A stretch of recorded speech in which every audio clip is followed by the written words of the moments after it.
Bonjour à tous. Donc aujourd'hui nous allons parler du transfert d'une ruchette dans une ruche. Donc il vous faut une partition, évidemment une ruche, une partition, une gaufre. Et là on va faire sur un essaim que j'ai fabriqué, que j'ai fait par division au mois de juillet l'année dernière. Alors tout d'abord on va déplacer la ruchette, voilà, donc on la pose, là j'ai mis deux petits tasseaux de bois, elle m'a surpris par son poids, et là je vais installer la ruche, à l'emplacement initial de la ruchette, c'est très important, hein, parce que toutes les butineuses qui sont dans les champs là, il fait 20 degrés et on est le 9, hein, donc il y a beaucoup de butineuses le 9 avril, beaucoup de butineuses sont dehors. Donc on va le voir, elles reviennent beaucoup sur l'entrée. Donc on met bien l'emplacement, on resserre le plus possible qu'on peut la ruchette pour éviter de perdre la reine. Et là on va découvrir la ruchette pour commencer le transfert. Alors une chose importante aussi, c'est de remettre exactement dans l'ordre les 6 cadres, hein, puisque c'est une ruche qui a hiverné sur 6 cadres. Et là vous allez voir. Alors il faut aussi enlever tous les petits ponts, parce qu'on risque d'abîmer les couvains en sortant les cadres, hein, parce que ça fait comme de l'abrasif un petit peu, hein, les cires sont dures entre les cadres. On enfume légèrement sur le dessus et on attaque le cadre qu'on juge le plus accessible possible. Voilà. Donc aussi sec, on va le mettre dans la ruche. On jette un petit coup d'œil, voir s'il n'y a pas une cellule ou deux, on ne sait jamais à cette saison-là. Donc quand je parle de cellule, évidemment, c'est cellule d'essaimage, hein, ce qui voudrait dire qu'on la mettrait en ruche et que sous une semaine, la moitié de la ruche partirait dans la nature. Donc on en profite pour surveiller. Donc on va assez vite entre la ruchette et la ruche. Contrôle de cellules à chaque fois. Et là on remet bien dans le même sens, hein. Comme j'avais sorti le deuxième, je mets le premier de l'autre côté. Voilà. On attaque le troisième cadre. On peut voir qu'il y a du couvain partout. Il était temps de s'en occuper. Voilà, là un joli couvain.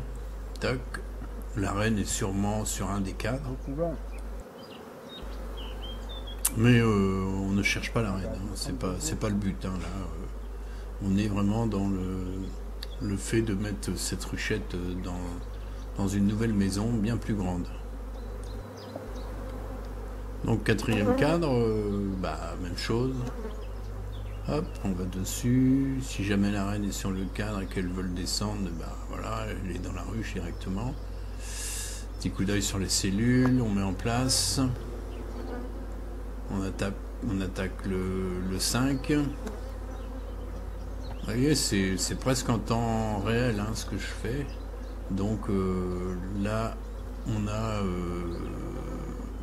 un couvain mais jeune, c'est-à-dire avec des œufs et des larves. Donc je le regarde, voilà, des deux côtés. Donc c'est très bien, c'est-à-dire que tout ça, ça va être un couvain operculé dans 4-5 jours. Hein.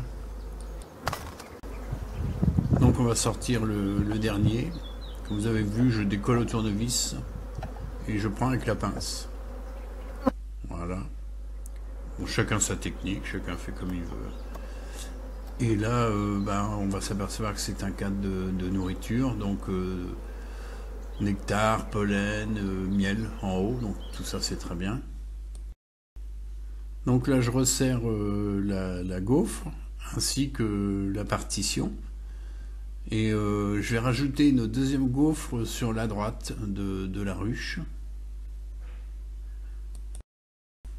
Mais avant, je vais récupérer dans la ruchette les dernières abeilles. Il peut y avoir la reine dedans, donc il faut regarder. Hein. J'ai déjà regardé un peu avant si je ne voyais pas la reine. Et là, on tape un coup ou deux et on secoue dessus et on fait tout ce qu'on peut pour récupérer le maximum d'abeilles. Donc je vais vous faire voir, voilà, je regarde. Une autre technique que vous pouvez faire, une fois que vous avez enlevé le plus gros, c'est de prendre votre capot, se mettre vers l'avant de la ruche Et là, on tape pour vraiment descendre dans le capot. Comme ça, on contrôle bien s'il n'y a pas la reine. Voilà, donc on secoue les dernières abeilles. Et celle que vous voyez devant, là, qui tourne devant la ruche, c'est celle qui revenait à la ruchette et qui se retrouve face à une ruche. C'est celle qui était dans la campagne. Mais elles vont vite trouver le chemin. Donc là, je ferme la ruche avec un plexi. Le temps d'aller chercher dans la voiture une autre gaufre que je vais mettre sur la droite, un petit peu plus loin. Voilà, donc voilà. Nous revoilà avec un autre plan, mais je ne vais pas tout défaire. Je vais juste glisser le plexi et je vais pouvoir mettre la dernière gaufre. Donc on voit les gaufres, c'est la couleur rouge hein, pour les abeilles. Donc cette année, les deux cadres sont neufs.